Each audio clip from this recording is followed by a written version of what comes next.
우리 읽지 아니하였지만 아가서 1장 6절에 보면 이렇게 말씀하고 있어요. 내가 햇볕에 재어서 거무스름할지라도 흘겨보지 말 것은 내 어머니의 아들들이 나에게 노하여 포도원 지기로 삼았습니다. 나의 포도원을 내가 지키지 못하였구나. 한 여인이 나오는데 이 여인을 우리는 술람미 여인이라고 부릅니다. 그런데 이 여인에 대해서 성경은 무엇이라 말하냐면 내 어머니의 아들들이 나에게 노하였다라고 합니다. 어머니와 그 오빠들이 노하여서 이 술람미 여인에게 포도원 지기를 삼았다. 포도원을 지키게 하고 포도원에서 농사 짓게 하였다는 것입니다. 그는 이 고된 포도원 농사를 그 어머니와 그 오빠들의 노여움 때문에 그 일을 감당하게 되었습니다. 그렇게 힘들게 일하는 그때에 누굴 만나느냐? 양을 치던 우리가 잘 아는 솔로몬 한 남성을 만나게 됩니다. 바로 이 아가서는 술람미 여인과 솔로몬 왕의 그 아름다운 사랑을 노래하는 책입니다. 술람미 여인은 이 솔로몬을 향하여서 정말 사랑하는 마음이 있습니다. 그런데 이 사랑을 나누기 이전에 술람미 여인이 반드시 해야 될 일이 있습니다. 그것이 무엇이냐면 그에게는 포도원이 맡겨졌다는 겁니다. 그 포도원에서 그는 농사를 지어야 하고 농사를 잘 지어서 돈을 벌어야 합니다. 그것이 술람미 여인이 해야 될 일입니다. 포도원 농사를 짓는 것은 가족들이 자기에게 맡긴 일이고 그리고 중요한 일입니다. 하지만 이 여인은 그 포도원의 마음에 가는 것이 아니라 계속해서 다른 곳에 마음이 갑니다. 누구에게 마음이 가요? 솔로몬에게 마음이 가는 것입니다. 그런데 이 포도원에 문제가 생겼습니다. 어떤 문제냐면 자신이 잘 관리해야 될 이 포도원에 작은 여우가 들어왔습니다. 이 작은 여우가 들어와서 이 포도원에 문제를 일으키기 시작합니다. 포도원의 그 나무를 갉아먹기 시작합니다. 포도원의 나무가 하나씩 죽어가기 시작합니다. 사랑하는 성도님들, 우리가 인생에 살아갈 때에 그 인생 가운데 내가 집중해야 하고 때로는 싫든지 좋든지 무엇인가 내게 맡겨진 일이 있습니다. 그런데 그 맡겨진 일 가운데 이 작은 여우처럼 우리 인생 가운데 찾아와서 우리를 방해하고 넘어뜨리게 하고 쓰러지게 하고 어렵게 만들 때가 있습니다. 사랑하는 성도님들, 오늘 저와 여러분이 오늘 이 말씀을 통하여서 이 작은 여우와 같이 우리 삶에 때로는 우리 신앙에 우리를 허물게 하는 것이 무엇인지, 우리 인생의 위기를 어떻게 맞이하게 되는지, 어떻게 위기에 빠지게 되는지 살펴보기 원합니다. 첫째로, 낮은 자존감과 열등감이 위기의 상황을 만들게 합니다. 아가서 1장 5절에 이렇게 기록합니다. 예루살렘 딸들아, 내가 비록 검으나 아름다우니 게달의 장막 같을지라도 솔로몬의 휘장과도 같구나. 이 술람미 여인은 자신을 어떻게 표현하냐면 게달의 장막과 같다라고 자신을 표현하고 있습니다. 이 게달의 장막은 무엇입니까? 이 천막을 짓는데 이 천막 맨 위에 천막을 덮는 검은 천이 바로 게달의 장막입니다. 천막 맨 끝에 맨 위에 덮는 이 천, 비와 바람에 의하여서 찢어질 때도 있을 겁니다. 강렬한 태양 때문에 헐기도 할 것입니다. 맨 겉에 있기 때문에 때가 많이 타기도 할 것입니다. 정말 볼품없는 천이 바로 이 게달의 장막입니다.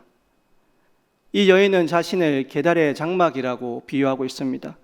자신의 외모가 그렇다는 것입니다. 나는 포도원에서 늘 농사만 짓기에 그 지중해 뜨거운 햇살을 받아서 얼굴이 검게 타버렸고 내가 입고 있는 이 옷도 누더기 옷같이 거쳤다는 겁니다.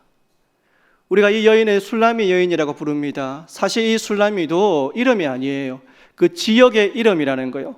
예를 들면 우리가 경주에 사는 사람을 경주댁, 그리고 김천에 사람을 김천댁이라고 부르듯이 이 술람미도 그저 한 지역의 이름이라는 거예요.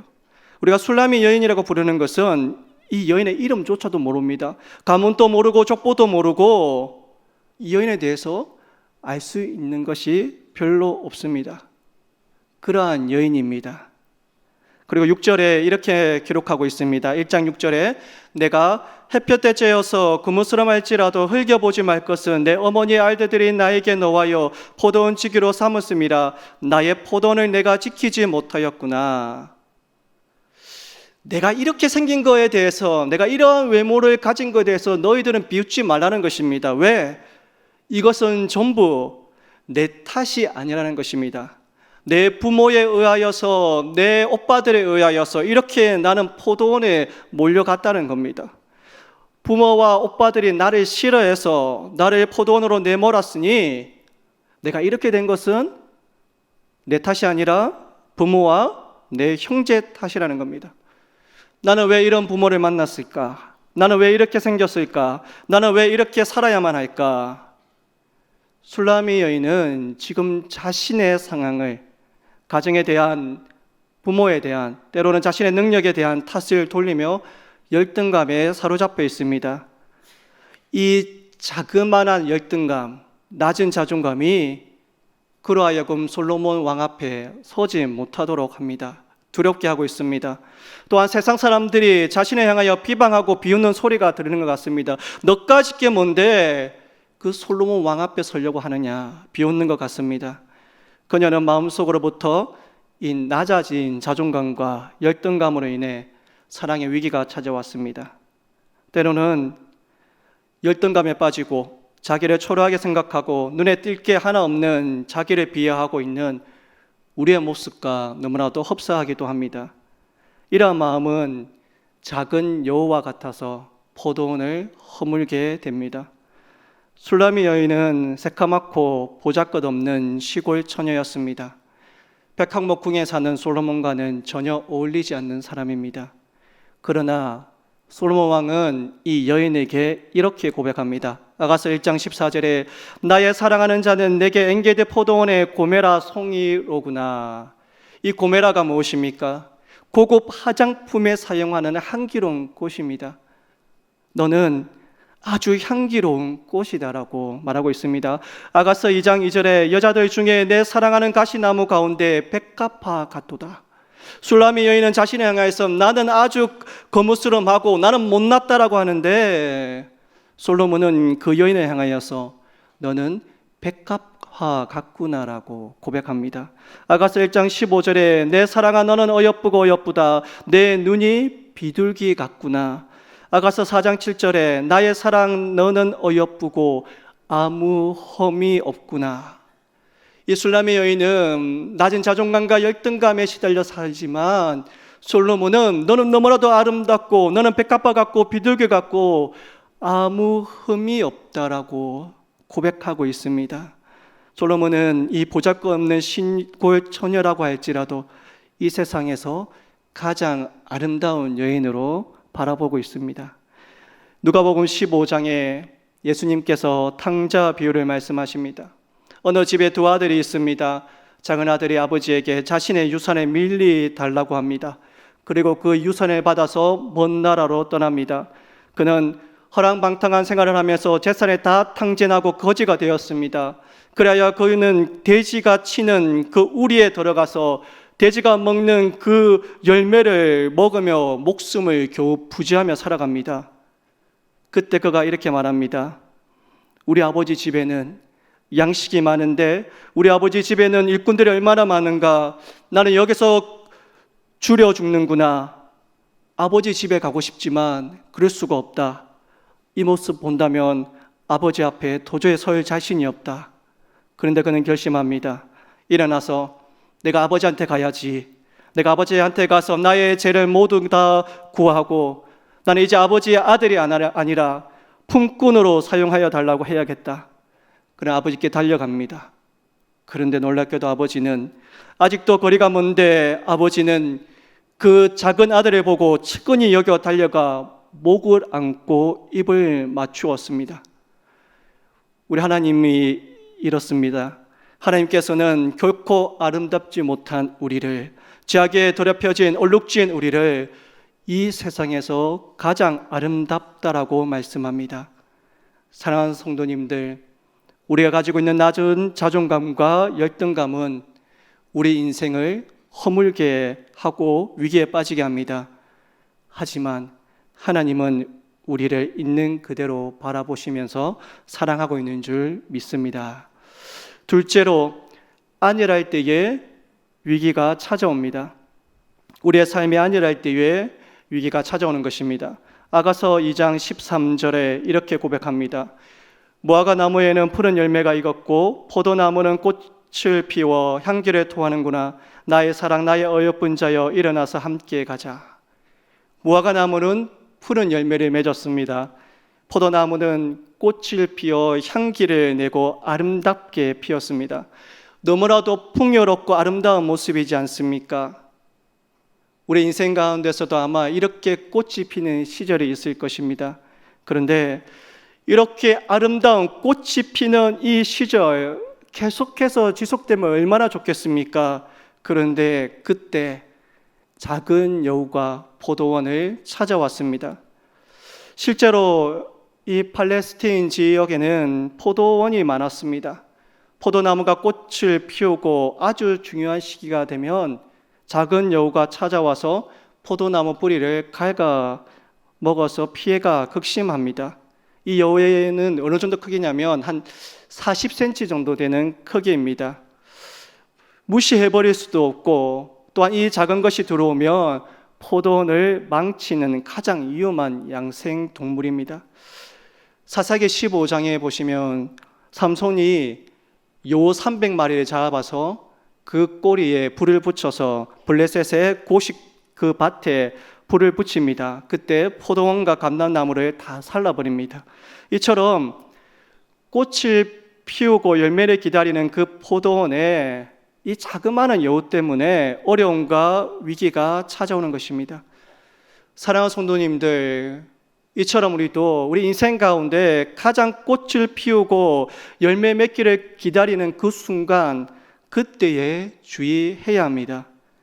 가정에 문제가 없을 때에 주의해야 합니다. 함부로 가신해서도 안 되고 함부로 가시해서도 안 됩니다. 부유할 때 우리는 주의해야 합니다. 사도 바울은 우리를 향해 이렇게 경고합니다. 그런즉 선줄 생각하는 자는 넘어질까 조심하라. 오스왈드 챔버스는 우리에게 이렇게 얘기합니다.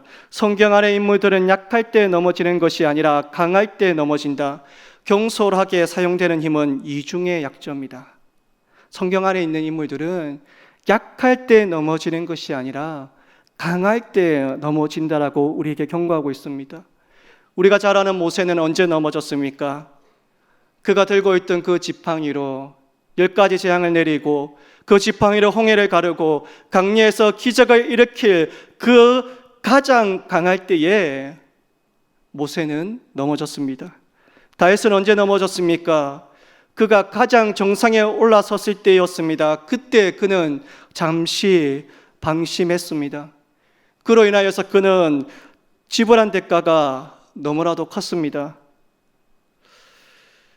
우리는 톨스토이를 잘 알고 있습니다. 톨스토이가 자신의 인생을 돌아보면서 참회록이라는 글을 썼습니다. 여기에 이런 이야기가 나옵니다. 한 나그네가 산길을 가다가 사자를 만났습니다. 너무나 두려운 나머지 피하는데 옆에 보니까 아주 깊은 구덩이가 있는 겁니다. 이 나그네는 뒤도 돌아보지 않고 그 구덩이에 뛰어들었습니다. 그런데 중간쯤에 가지가 하나 있는 것입니다. 이 나그네는 그 구덩이 중간에 나와 있는 그 가지를 붙잡았습니다. 그리고 밑에 쳐다보니까 독사, 뱀들이 우글거리고 있었습니다. 나그네는 고민에 빠졌습니다. 위로 올라가면 사자가 있고 밑에 내려가자니 독사에 물려 죽을 것이고 이러지도 저러지도 못하는 상황에 빠졌습니다. 그때에 그 구덩이 벽에서 흰지와 검은지 2마리가 나옵니다. 그리고 자신이 붙잡고 있던 그 가지를 갉아먹기 시작합니다. 당황이 되었습니다. 이제 어떡하지 하고 있었습니다. 그런데 그 갉아먹는 그 가지 뿌리 사이에 꿀이 나오는 것입니다.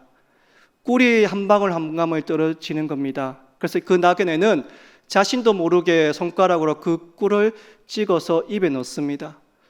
너무나도 맛있었습니다. 그래서 그는 그 꿀을 계속해서 손에 찍어서 먹기 시작합니다. 그런데 자기가 지금 어떤 상황인지를 잊어버리고 계속해서 꿀을 찍어 먹고 있었습니다. 그가 꿀을 다 먹기도 전에 생쥐 2마리는 나무 뿌리를 잘라놓고 말았습니다. 사랑하는 성도님들, 안일함이 이렇습니다. 지금 내가 붙잡고 있는 그 나무 가지, 그 뿌리가 지가 갈까 먹고 있다라는 거, 그리고 떨어지기 일복직전인데 그것도 잠시 잊어버린 채 흘러내리는 그 꿀에만 집중하고 있습니다. 그 달콤함 때문에 현재의 위기를 잊어버립니다. 사랑하는 성도님들, 우리 인생에 꽃이 폈다면 우리는 거기에 만족해서는 안 됩니다. 우리는 꽃이 핀 것에 만족하는 것이 아니라 그 꽃에서 열매를 맺도록 우리는 부름받은 사람입니다.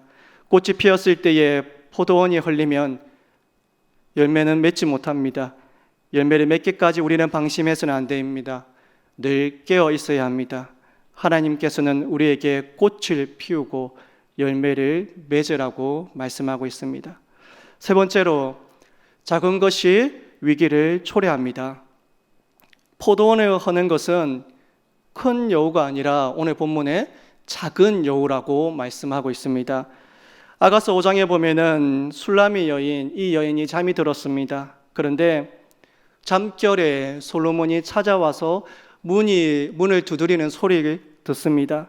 솔로몬 왕이 하루 동안 바쁜 일과를 마치고 그 밤에 산을 넘어서 이 여인을 만나러 왔습니다.